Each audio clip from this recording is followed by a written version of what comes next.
Então fala aí, rapaziada, mais um vídeo naquele esquema aqui. Dessa vez eu vou botar uns trechos de uns vídeos que eu peguei no YouTube aí, falando sobre a entropia de modo geral, né? Vou reinventar a roda, já vou pegar o exemplo dos caras tudo aí, fazendo alguns comentários meus, é claro. Bom, motivação de fazer esse vídeo aí, né? Bom, fim de ano chegando, né? Virada aí de ano novo está próximo. Afinal, a propósito, como foi o seu Natal? Diz aí nos comentários se foi bom ou foi ruim e tal, né? Então aí chegando aí o Réveillon, né? Ano novo, a gente começa a pensar no futuro, planejar o futuro, mudanças, coisas que a gente quer fazer, coisas que a gente fez errado em 2023 e gostaria de fazer diferente em 2024, essa coisa toda, né? Bom, inevitavelmente também a gente, pelo menos eu, né, costumo também pensar no passado. Lembro do último Réveillon de 2002 para 2023, né? Aí começa a pensar no passado, começa a pensar em outros natais, outras épocas assim, e começa a pensar no tempo de modo geral, né? O que é o tempo, rapaziada? Por que o tempo só anda para frente, vamos dizer assim, né? Essa é uma questão que perpassa aí, a entropia perpassa essa questão, né? Rapaz, é uma questão muito interessante. Antes de colocar o trecho do vídeo do cara aqui, eu vou ler um pedacinho do meu texto, depois eu vou botar o vídeo dos caras aqui para ficar legal, né? Porque se eu começar botando os vídeos do cara aqui, daqui a pouco você não vai querer ver a parte do texto. Então, o que é, afinal de contas, essa tal de entropia? E como que ela se relaciona, como que ela explica um pouquinho a questão da passagem do tempo? Não. O que é entropia? É fundamentalmente uma grandeza termodinâmica que mede o grau de liberdade molecular no sistema físico. Um sistema físico como um espaço limitado de grande ou pequenas dimensões, no interior do qual ocorrem interações entre seus componentes. Então, a entropia avalia as configurações adotadas pelos elementos que compõem o sistema. Nesse sentido, ela é uma função de estado. Rapaziada, repara lá atrás, lá fui abrir a porta para circular um ar que está um calor sinistro. Bom, mas relaxa, que isso aí já vai ficar um pouco mais claro. Então, grau de liberdade molecular, continuando a leitura, né? Quando uma determinada partícula no sistema, que a gente está imaginando aqui, pode ou não adotar diversas posições dentro do ambiente sistêmico a partir do seu movimento. Normalmente o pessoal da física e da química aí usa um experimento mental ou não, ou real mesmo, mas sobretudo experimentos mentais usando o chamado gás ideal. E a gente imagina as partículas do gás nesse ambiente, né, nesse sistema, esse ambiente fechado físico, essas partículas do gás se movimentando, né? Quanto mais as partículas podem se movimentar e quanto mais elas se movimentam, as diversas partículas de gás, por exemplo, o oxigênio, vou imaginar assim, né? Maior a entropia. Quanto menos liberdade tiver as partículas ou as moléculas de gás dentro do sistema, menor a entropia, né? Nesse sentido aí, ó. Quanto maior o número de posições possível que uma partícula qualquer pode adotar dentro do sistema, dizemos que há alta entropia, as moléculas se distribuem de forma desorganizada. Botei desorganizada aí porque o conceito de desorganização na termodinâmica e na mecânica estatística, né, adquire um significado diferente do significado de desordem que a gente entende aqui no dia a dia, né, no senso comum. Então, as moléculas, num sistema de alta entropia, as moléculas se organizam de forma desorganizada. Olha aí, ó, né? Se comportam de forma desorganizada, vamos dizer assim, né? Só que essa desorganização está relacionada à liberdade molecular, ou a liberdade que ela tem de se movimentar nesse sistema e de adotar diferentes posições, né? Quando cada um... Vou terminar de ler esse trecho aqui, vou colocar o vídeo dos caras. Quando cada um dos componentes de um sistema tem grande liberdade de posição, cada um dos componentes do sistema, a gente está falando aqui de moléculas, átomos ou objetos, né, partículas, qualquer coisa que faz parte de um sistema. Então, quando cada um dos componentes do sistema tem grande liberdade de posição, a soma das possibilidades de cada um dos componentes implica que o sistema em si tem vários modos possíveis de se configurar. Tem uma figurinha aqui, eu vou mostrar isso aí, ó. Olhando o modo como o sistema como um todo se organiza, podemos avaliar seu macroestado. Macroestado e microestado a gente também vai ver que olhando a posição de cada elemento do sistema, podemos avaliar seus microestados. Então, repito, olhando o modo como o sistema como um todo, se a gente tirasse uma foto do sistema, né, das partículas e da posição de cada uma delas, a gente vai ter um macroestado. E se a gente avaliar cada partícula em sua posição específica, a gente tem uma avaliação de microestado. A gente vai ver isso aí. Macroestado de respeito ao número de configurações possíveis que um sistema, macroestado de respeito ao modo de organização específica, um tipo de configuração. Cabe mencionar que se trata de mensurar não só a forma como a matéria, mas também a energia está distribuída no sistema. Eu estou falando aqui de como que as partículas se organizam dentro do sistema, e a entropia de respeito a essa composição, esse estado das moléculas dentro de um sistema, vamos dizer assim, né? Mas também de respeito à energia, como a energia está distribuída no sistema, né? Pareceu confuso? Então agora eu vou botar o trecho dos vídeos do cara aqui, ó. Eita, aqui. Mas está muito quente, rapaziada. Esse que é o caô aí, ó. O vídeo trata de um dos conceitos mais importantes, no entanto, um dos menos compreendidos. Ele está falando da entropia, um dos conceitos mais importantes, mais compreendidos da física clássica, vamos dizer assim. Toda a física, que engloba tudo, desde colisões moleculares até tempestades gigantescas. Desde os primórdios do universo, percorrendo toda a sua evolução, até o seu fim, que será algo inevitável. Ele pode determinar a direção do tempo e ser até mesmo a razão pela qual a vida existe. Para entender como esse tópico pode ser confuso, você só precisa fazer uma pergunta simples. O que a Terra recebe do Sol? O que a Terra recebe do Sol? O que a Terra recebe do Sol, esse trecho desse vídeo que eu coloquei é de um documentário em inglês, originalmente em inglês, que foi dublado, né? Muito interessante, tá aí no YouTube. Mas o que a gente recebe, o que a Terra recebe do Sol, depois ele vai dizer isso, vai explicar, que é a energia, né? Os organismos vivos usam a energia proveniente do Sol, né? Para criar informação, vamos dizer assim, né? A gente consome energia, degrada energia e acumula estruturas complexas informacionais, basicamente a vida, né? Capaz de se reproduzir e procriar, esse tipo de coisa toda, né? Daqui a pouco a gente entra nesse esquema. Mas a ideia é a seguinte: se a entropia mede o grau de desordem, né? E a gente deve lembrar aqui que a entropia é uma tendência natural do universo, vamos dizer assim, né? Tudo caminha para a desordem. Então, como que surgem sistemas vivos que são ordenados, que são sistemas complexos e ordenados, né? Seria a vida contra a entropia? Desmente o princípio de que tudo tende à desordem, vamos dizer assim, né? Que a entropia, né, diz isso. Vou continuar aí.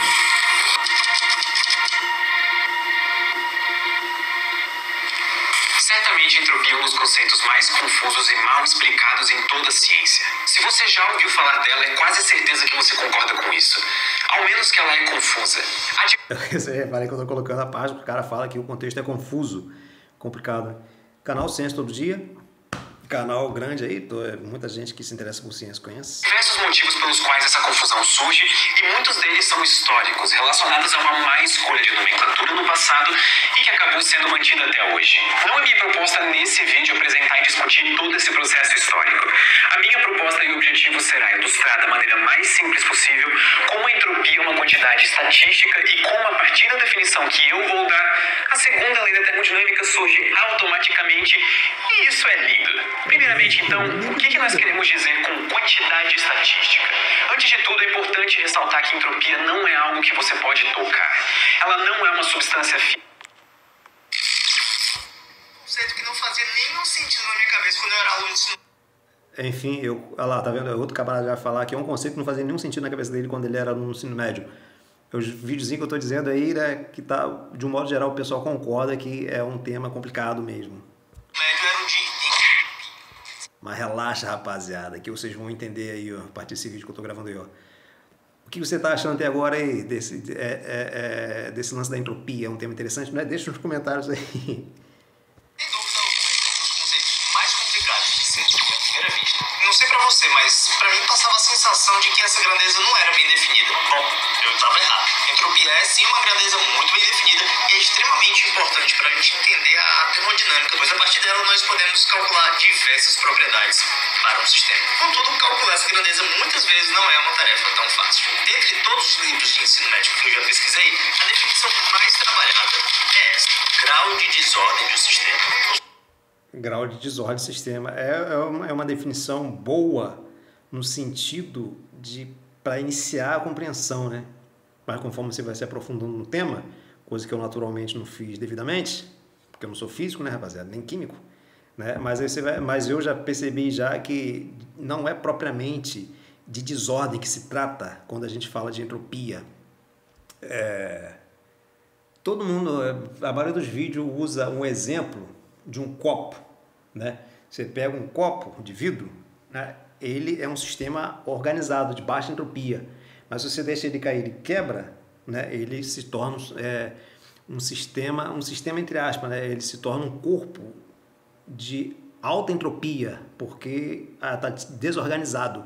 O copo em si, a configuração copo é uma específica. Agora, os cacos de copo, do copo quebrado, pode se organizar de várias maneiras, né? Então, ele é de alta entropia por isso, porque o vidro que antes compunha o copo, que só tinha um formato específico de copo, em forma de caco quebrado, ele pode se organizar de infinitas maneiras possíveis, entendeu? E nunca mais poderá voltar a ser copo de forma espontânea, né? É nesse sentido aí que entropia é o grau de desordem que esse pessoal fala aí, né? Entre todos os conceitos da física clássica, não há outro tão complexo. Rapaziada, de todos os canais que eu vi, o lancinho ficou redondinho, né? Agora eu fui perceber. De todos os vídeos que eu vi sobre entropia, um dos melhores que eu vi foi esse aí, ó. Canal Web Scientific, e esse camarada parece realmente entender do assunto. Como da entropia. Nesse vídeo eu vou apresentar esse conceito de forma simples e até o final você será capaz de compreender a sua essência e as suas implicações no mundo que nos cerca. Rapaziada. Aconteceu o quê? Acabou-se. Então, rapaziada, ó, aí daqui a pouco eu vou colocar outra parte aqui, ó. O vídeo trata de um dos conceitos mais importantes. Esse aqui, ó, são retornando naturalmente ao... outros trechos que eu vou colocar aqui, ó. Mas vamos dar mais uma lida aqui na segunda parte do meu texto, que é pergunta e resposta, né? Ó. Então, a entropia é uma questão de organização probabilística, de ordem e desordem? Eis a questão, né? Num sistema de alta entropia, temos pouca certeza da posição de uma partícula qualquer, havendo um alto grau de aleatoriedade em sua configuração. Daí, às vezes, se fala em entropia como um grau de desordem no sistema, mas trata-se de pensar sistemas físicos a partir de suas unidades fundamentais, pensados em termos probabilísticos ou estatísticos. Aí tem essa figurinha aí, né, que eu coloquei, que vai aparecer no exemplo dos caras aí também do vídeo. Ó, a gente tem aqui, ó, um sistema com duas bolinhas, né? Com dois corpúsculos. Pode ser bola de gude, pode ser átomos, enfim. No sistema aqui, ó, do lado esquerdo, do lado direito aqui do lado da tela, a gente tem um sistema organizado porque todas as bolinhas azuis estão de um lado e as bolinhas vermelhas estão de outro. Então, um sistema de baixa entropia. E só tem um modo de se organizar as bolinhas, todas as bolinhas azul de um lado e todas as bolinhas vermelhas do outro.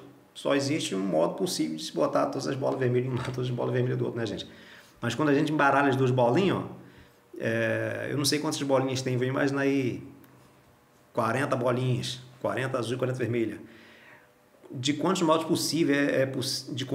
é possível se pode organizar todas as bolinhas vermelhas do lado esquerdo e todas as bolinhas azul do lado direito? Só de um modo, né, gente? Agora, se a gente botar 20 bolinhas do lado azul, 20 bolinhas do lado vermelho, de quantos modos a gente pode movimentar as bolinhas azul e vermelho, mas mantendo a quantidade de 20 do lado azul, 20 vermelha e 20 azul de um lado e 20 vermelho e 20 azul do outro, misturado. Eu não sei se deu para entender aí, mas a gente vai entender melhor. Mas está dando para clarear aí, né, rapaziada? Ó. Então, microestado, então, todas as bolinhas azul do lado esquerdo, todas as bolinhas vermelhas do lado direito, é um microestado, é um macroestado, diga-se de passagem, né? E é um macroestado que só admite um microestado, que são todas as bolinhas de azul de um lado, todas as bolinhas vermelhas do outro. Do outro lado aqui, ó, do sistema de alta entropia, a gente imaginando, né, que eu não contei quantas bolinhas tem, 20 bolinhas de um lado, azul e vermelho de um lado, 20 bolinhas azul e vermelho do outro, né, é um macroestado, 20 bolinhas azuis e 20 bolinhas vermelhas do lado direito, 20 bolinhas azuis e 20 bolinhas vermelhas do lado esquerdo, é um macroestado, né, que admite vários microestados possíveis. A gente pode mover as bolinhas vermelho e azul de um lado aqui, ó, mas eles não vão deixar de ter 20 vermelha e 20 azul, não importa a posição delas desse lado aqui, entendeu? Nesse sentido aí. Então, microestado diz das configurações, das posições acessíveis das partículas que compõem o sistema.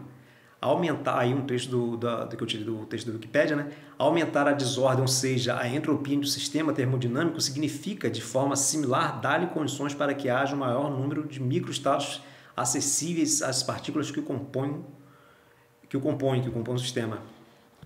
Dizer que a entropia ocorre naturalmente tende a crescer é o mesmo que dizer que os componentes do sistema tendem a adotar uma configuração final que apresenta a maior probabilidade de ocorrência. Esse trechozinho é interessante, eu vou repetir e depois vocês vão entender. Ó. Dizer que a entropia ocorre naturalmente e tende a crescer, que o grau de desordem tende a crescer, né? É o mesmo que dizer que os componentes do sistema tendem a adotar a configuração final que apresenta a maior probabilidade de ocorrência. Se isso aqui for uma vasilha com bola de gude azul e bola de gude vermelha, se você balançar a vasilha, as bolinhas vão se misturar, certo? Então, é mais provável que depois de se misturar, vocês encontrem as bolinhas tal como aqui do lado direito, né? Porque você misturou, do que misturar, você nunca, quer dizer, quase nunca, quase impossível você encontrar, depois de misturar, as bolinhas separadas, as vermelhas de um lado e as azuis do outro, né? Porque as bolinhas misturadas, embaralhadas, tem maior probabilidade de ocorrer, entendeu? Essa mistura aleatória. Então vamos aqui no segundo vídeo. Frasco após serem borrifados ao ambiente. Para entender esse mecanismo, imagine que nós temos uma mesa de xadrez com 6 peões para posicionar como quisermos no tabuleiro. Chamaremos essas distribuições de microestados. E todos os microestados são igualmente possíveis. Agora, aumentamos o tamanho do tabuleiro em 6 vezes. As possibilidades de conseguirmos exatamente as mesmas posições anteriores diminuem bastante. É este o comportamento das moléculas de um gás. Quando borrifamos um aerosol, por exemplo... Toda hora eu aperto ali... Ai, meu Deus do céu. Aí, vocês entenderam o que o cara falou aí, né? É o que eu falei ali, né? Só que o exemplo do cara tá melhor, né? O vídeo do cara tá editado, tá tudo certinho. Rapaziada, tô suando aqui, tá um calor sinistro. Mas essa imagem final aí, ó, depois do exemplo do jogo de tabuleiro de damas que ele mostrou, é como se fosse... Vou me imaginar esse vermelho aí, no fundo preto, como se fosse uma gota de tinta num copo de água, né? Quando a gente pinga uma gota de tinta, desde que ela seja solúvel em água, né, uma tinta à base d'água, num copo de água, qual é a tendência? A tendência é essa tinta, as moléculas da tinta se espalhar pela água, entendeu? É uma tendência natural disso acontecer. A gotinha de tinta ela está organizada, quando ela encontra água, a tendência dela é se desorganizar, né? Porque as partículas da gota de tinta tendem a ocupar outros espaços, né? E isso é uma coisa que ocorre naturalmente, né? É nesse sentido aí que atua a entropia, né? As moléculas do gás estão num ambiente de maior possibilidade de arranjos. Só que a quantidade de moléculas é tão grande que a probabilidade do arranjo molecular ser o mesmo de quando elas estavam dentro do frasco é quase zero. Ou, em termos práticos, impossível. E as suas implicações... Que ele falou do gás serve também para a gota de tinta, né?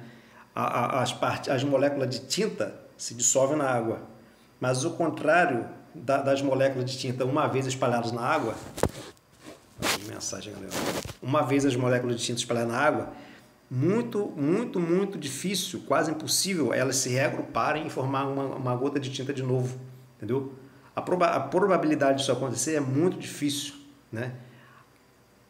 É estatisticamente muito mais provável que elas se espalhem pela água, atingindo todo o copo.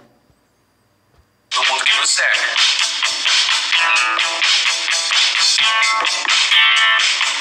Essa introdução do cara aí é um clima legal, né? Autoestima, alto astral. Olá pessoal, eu sou Eudes Filete, professor e pesquisador. Bem-vindo ao Lerdo Científica, um canal que se propõe a mostrar a ciência e as suas consequências. Eu tô com mania de falar e você olhando para baixo, mas tá tudo certo.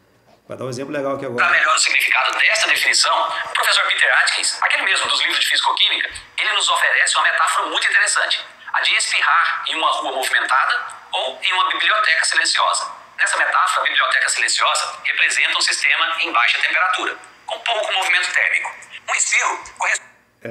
Lá no comecinho eu falei, né, que a entropia diz da organização das partículas no sistema, mas também da questão da distribuição da energia, né?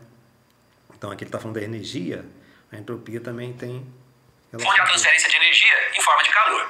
Em uma biblioteca silenciosa, um espirro repentino é altamente perturbador. Há um grande aumento no ruído do ambiente, um grande aumento na entropia. Por outro lado, uma rua movimentada é uma metáfora para um sistema em alta temperatura, com muito movimento térmico. Numa rua movimentada, o mesmo espirro vai introduzir pouco ruído adicional, e assim, apenas um pequeno aumento na entropia. Deu para entender, né, rapaziada? O exemplozinho que eu dei da bolinha vermelha, da bolinha azul, se aquilo ali fosse dois líquidos, né? Um líquido azul e um líquido vermelho, né? Se tivesse ali congelado, se fosse que suco azul que existe, eu não sei. Enfim, se fosse um líquido azul e um refrigerante azul e um suco vermelho, né? Congelado, a entropia ia continuar baixa, ou seja, o sistema ia continuar organizado, porque as partículas que compõem um suco, elas estão paradas, né? Estão mantendo em ordem ali. Mas depois que você começa a aquecer o suco, bota essa jarra de suco e refrigerante no fogo, né? Conforme vai derretendo, o suco e o refrigerante azul e o suco vermelho começam a se misturar. Ou seja, começa a aumentar a desordem, começa a aumentar o grau de entropia. Então, a temperatura, ela acelera a movimentação das partículas de suco e de refrigerante e elas se misturam, entendeu? Que é uma tendência natural, porque as partículas de suco e de refrigerante, estatisticamente falando, probabilisticamente falando, né, tendem a se misturar, a ocupar um espaço maior do que ficar confinado num espaço menor, né? Contudo, a probabilidade é tão alta que se aproxima da certeza prática. E aqui nós vamos examinar essa questão e ver por que essa probabilidade é tão alta e definir a entropia em termos das probabilidades. Suponha que muitas bolas sejam muito bem organizadas numa caixa, metade brancas, Toda hora eu boto redondinho aqui. Mas esse exemplo da bola que ele deu aí é muito legal. As bolinhas pode ser moléculas, pode ser camisa e tênis, qualquer coisa, um sistema dele ali, ó, aquele retângulo ali, aquele fechado ali é o sistema dele, né? metade pretas. Se remexermos as bolas por tempo suficiente, é certo que elas vão se misturar. Agora... É certo porque é mais provável que elas se misturem do que você misturar elas continuarem, né? Nesse sentido aí que a probabilidade comanda as reações físicas nesse sentido, físico-química nesse sentido. O oposto nunca vai acontecer. Se simplesmente nós agitarmos as bolas, nós nunca vamos conseguir separá-las, de forma que as brancas fiquem de um lado e as pretas fiquem de outro. Que isso é possível, mas em termos de probabilidade, é um número muito, muito pequeno, que é quase impossível. Você misturar tudo e você botar essas bolinhas na caixa, misturar, e quando abrir, você vê que elas estão separadas depois de misturar. Não tem como, né, rapaziada? Esse é um exemplo de fenômeno que se processa apenas em um sentido. Isso sempre vai acontecer na prática. Mas, teoricamente, não precisava ser assim. Inclusive, de acordo com até mesmo a segunda... Está alto, né? Esse som desse caboclo. Vamos ver agora aí. Bom, o exemplo do cara lá é legal, né? Ah, rapaz, isso aí, ó. Tem uma florzinha que ela... Isso ali é como se fosse sementezinha dela, né? O vento bate, espalha ela. Quer ver, ó? Quando a florzinha está organizada, né? As pétalas da flor ocupam uma posição específica, né? Formando essa esferazinha, ó.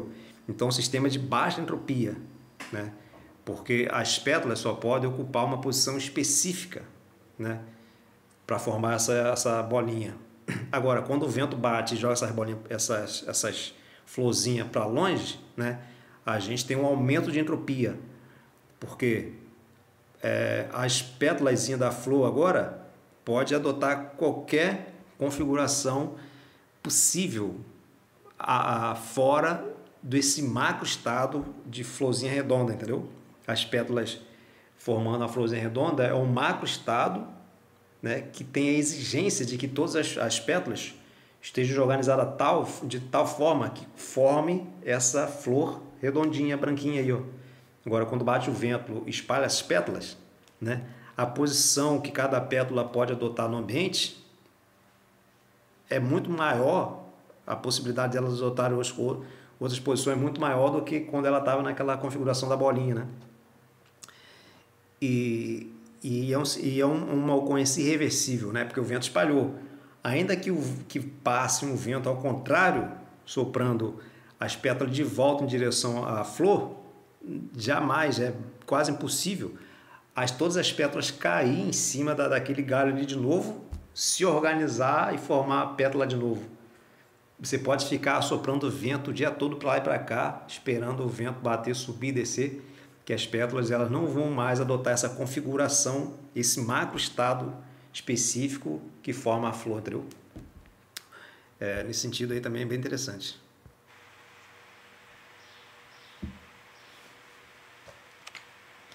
Nós vamos considerar duas metáforas, duas analogias. Mais um comentário, rapaziada, eu estou só comentando, mas você percebe facilmente que o vento bateu, espalhou as pétalas, que o vídeo está andando de trás para frente, no modo normal, né?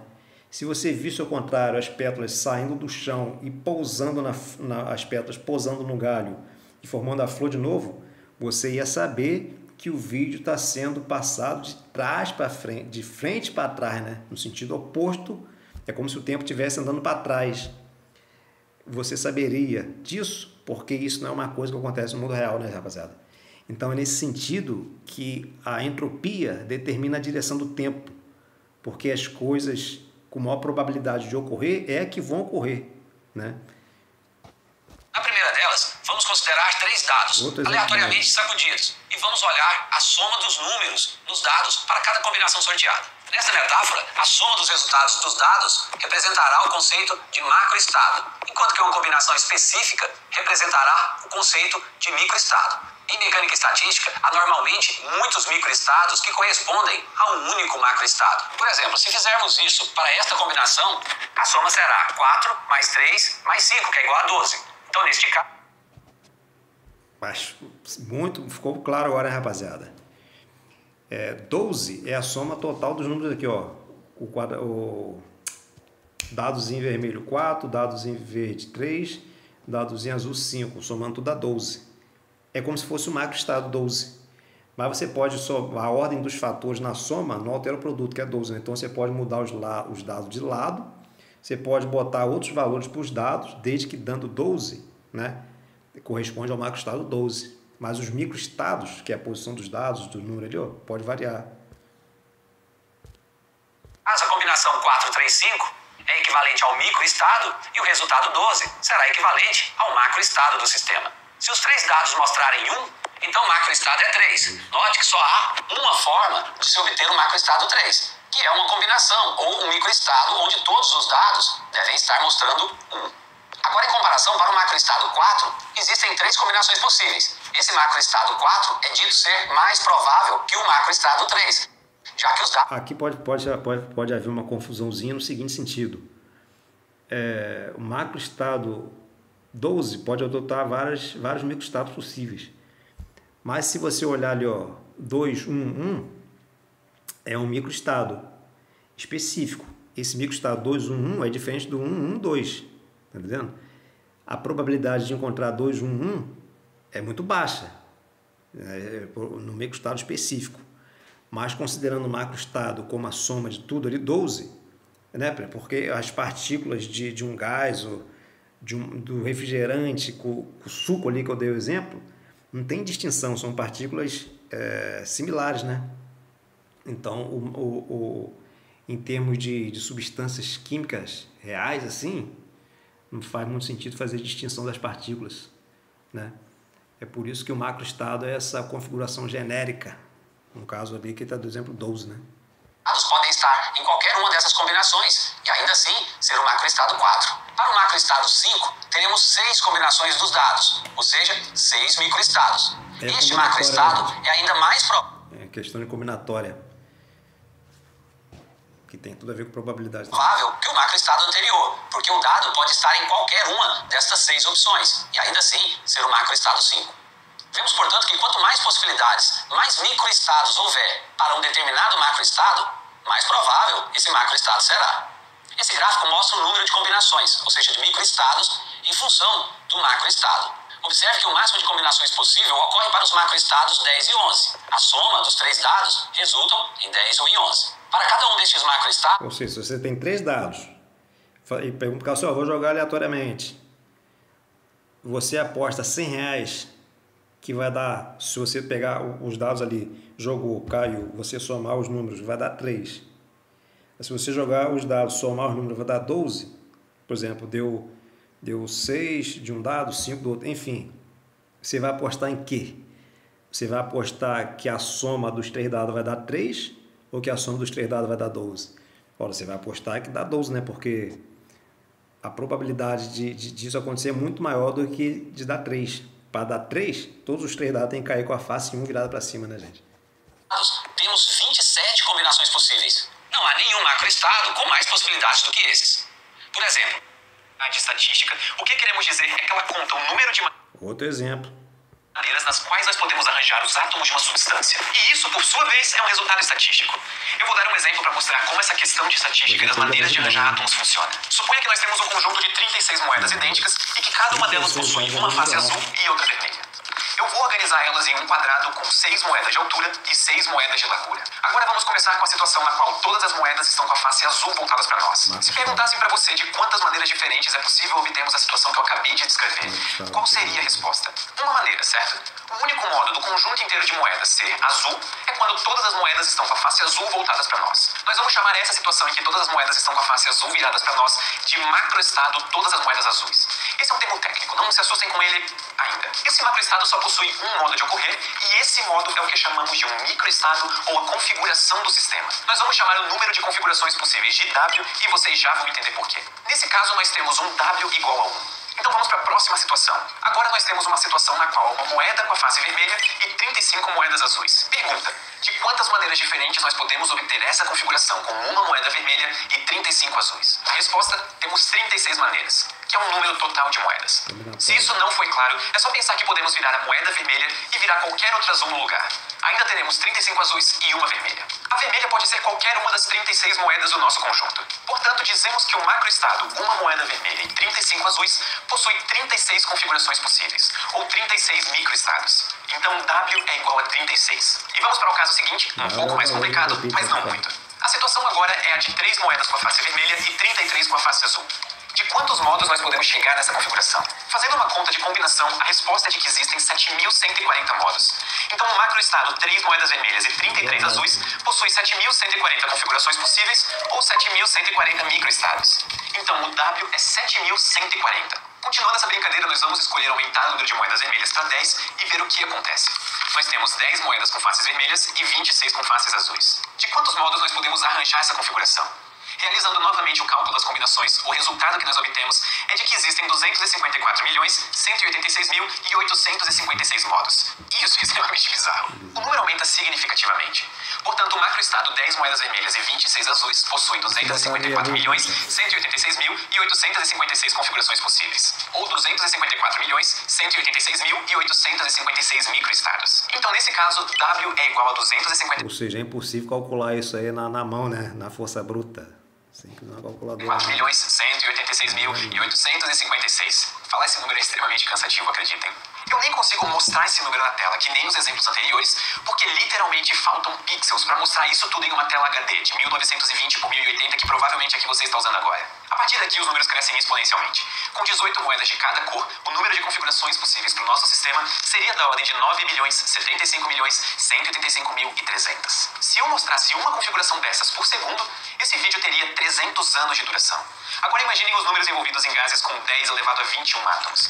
Não é à toa que a termodinâmica regia perfume, retornando naturalmente ao fraco. Por isso que quando você vai ver a fórmula de Boltzmann, de entropia, né? Log, quer dizer, S, que é a medida de entropia, S igual a K, que é chamar aqui, rapaziada, de fazer a pausinha. Mas a fórmula de Boltzmann, que mede o grau de entropia, é S igual a K log de W. Usa logaritmo porque esse W no número de estados é muito alto, né, rapaziada? Enfim, vamos terminar de ler ali o meu texto ali e a gente já vai finalizando. Cadê? 35 minutos de vídeo. Cadê? Microestados, desde a configurações possíveis acessível a partícula que compõe o sistema, aumentando a desordem. Cadê? Aumentar a desordem, aí eu já li essa parte, né? E que entropia ocorre naturalmente, dizer que a entropia ocorre naturalmente e tende a crescer é o mesmo que dizer que os componentes de um sistema tendem a adotar a configuração final que apresenta a maior probabilidade de ocorrência. Você bota uma maçã em cima da mesa, qual é a tendência da maçã? Ficar podre, né? Que é a entropia atuando. A maçã, as partículas da maçã tendem à entropia, à desordem, que se expressa na podridão da maçã. Para a maçã continuar viva, teria que consumir energia, né? Que está ligada ao caule da árvore ali, tudo ali. Por que se interessar por isso, por esses sistemas aí, né? Gostou dos exemplos dos caras aí, rapaziada? Deixa nos comentários aí. Deixa logo o like também, para não... Enfim. Por que se interessar por isso? Eu diria que se você considerar interessante a questão do porquê o tempo passa, quer dizer, do porquê as coisas só acontecem em uma única direção, do passado para o futuro, então a entropia é interessante. Rapaziada, se você conhece alguém que não reconhece o quanto isso é interessante, não é uma pessoa para casar não, tá ligado? Um dos critérios de casamento nosso tem que ser isso aí, ó. Você se interessa pela questão do tempo, você acha a questão do tempo interessante? É claro que falar do tempo é muito mais do que falar disso aí, né, gente? A questão do tempo em si é muito mais complicada do que a questão da entropia, diga-se de passagem, né? Até hoje ninguém sabe exatamente o que é o tempo. Então, mas por que se interessar por isso? Eu repito, eu diria que porque se você considerar interessante a questão do porquê o tempo passa, quer dizer, porque as coisas acontecem em uma única direção, do passado para o futuro, então a entropia é interessante. Nos fenômenos físicos espontâneos, as coisas tendem a ir de um estado de menor probabilidade para outro de maior probabilidade. Se você vai avaliar a configuração dos sistemas naturais, como o próprio sistema solar, com o Sol, com os planetas, com os satélites, com os cometas, né? Você verá que as coisas se organizam de uma maneira natural e que a configuração adotada hoje é mais provável do que a de ontem. O próprio universo está tendendo para o caos, vamos dizer assim, né? Para a maior entropia, para o equilíbrio térmico geral, vamos dizer assim, né? Então, as coisas no universo foram ontem menos prováveis nesse sentido termodinâmico, rapaziada, do que são hoje. E amanhã sua organização terá uma configuração ainda mais provável do que hoje. A probabilidade é um motor de movimento na física universal. Uma afirmação aí que, lendo agora, eu não sei se procede muito não. Mas tudo que tem maior probabilidade de ocorrer é o que tende a ocorrer, né? Uma afirmação meio redundante. A probabilidade é o motor natural da física universal.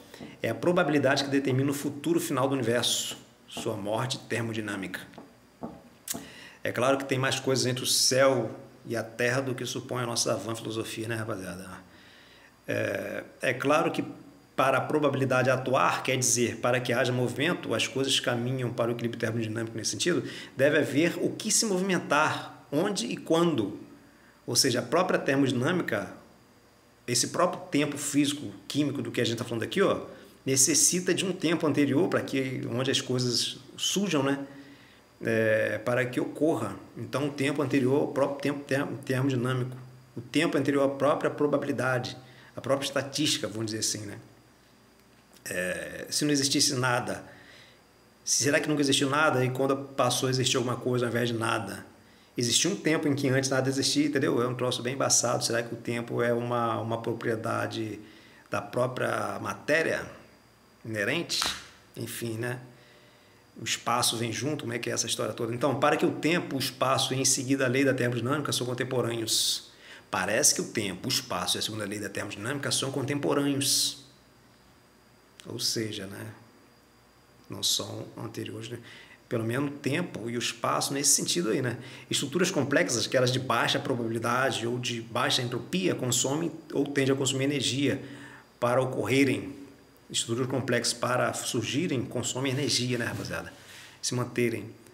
Consomem energia, mas não mantém energia na forma de calor. Elas se dissipam energia e mantêm a organização molecular, né? Elas dissipam energia organizando, gerando informação ou se degradar completamente. Se parar de consumir energia, se degrada completamente. Se a entropia tende a crescer, por que então surgiu a vida? O ser vivo, um organismo vivo, é um sistema aberto, pois que interage com o seu entorno, fazendo troca de matéria e consumindo energia, que será convertida em informação, fazendo a redução local de entropia. Sistemas vivos consomem energia e fazem uma redução local de entropia. Mas, se você considerar o universo como um todo, a entropia está aumentando, né? E por isso consome bastante energia.